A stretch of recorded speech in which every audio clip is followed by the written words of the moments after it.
This is the first part of a video series dedicated to offer some insight on how you can safely secure your silver stack.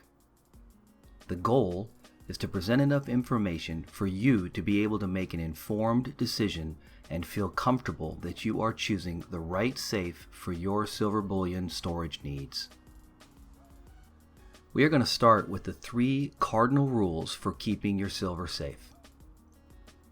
As a stacker, we have to consider the safety of our accumulation of wealth, and this becomes more difficult to do as our stack increases in size over time. Cardinal rule number 1, maintain secrecy. As few people as possible should even know that you are a stacker. The temptation to brag and to show off your collection to friends and family is sometimes very difficult to resist, but is critical to maintaining security. Just consider that every person who knows what you have is a potential security leak that could jeopardize the security of your wealth. You must be very selective whom you confide in when it comes to identifying yourself as a stacker.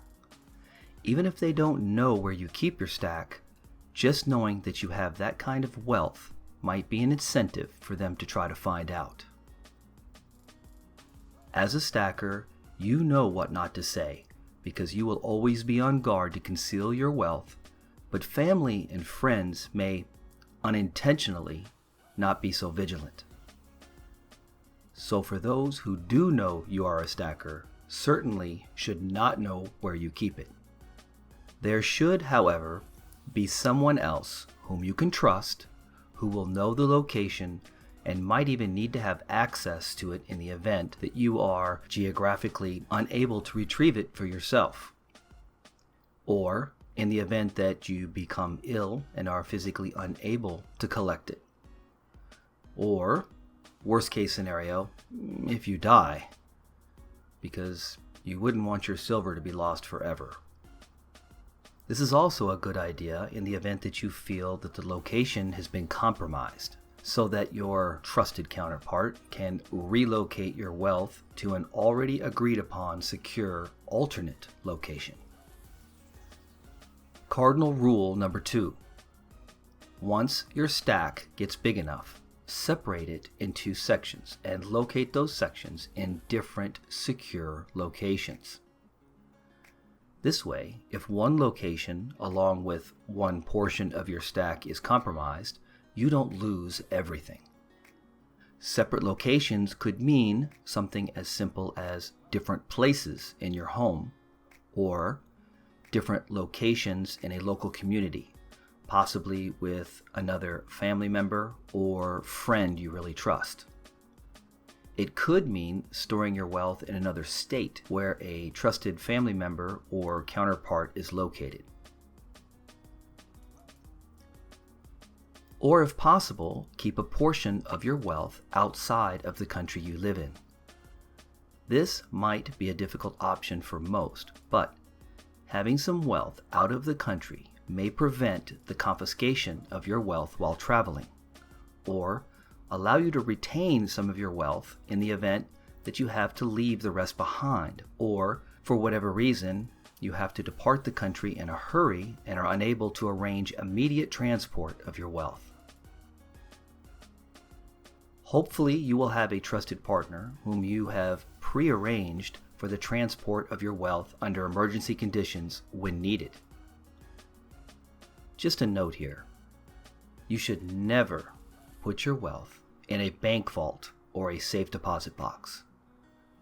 Under the newly based bail-in laws, any wealth within the banking financial systems can be subject to confiscation by the government under certain conditions.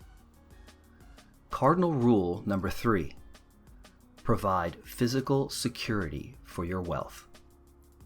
Make sure that your stack is as secure as you can possibly make it. Placing it in a safe that is appropriately sized and properly rated for your needs can enhance the security of your wealth.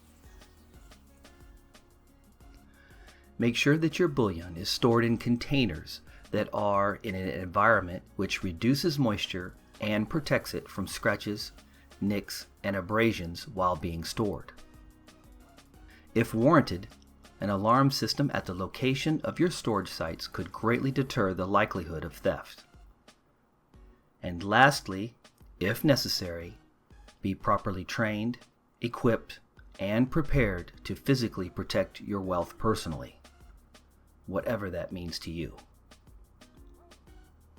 Now that you know the 3 cardinal rules for keeping your silver safe, it's time to start figuring out how you implement these cardinal rules to ensure the security of your personal wealth. Check out part 2 of this video series entitled, "What kind of safe do I need for my silver bullion?" So here's a question for you. Do you agree with these cardinal rules? What are your cardinal rules for keeping your silver safe? Let me know what you think. Hit me up in the comment section below. If you liked the video, feel free to give it a thumbs up. And if you're not a subscriber yet, go ahead, hit the subscriber button and check back soon for new uploads.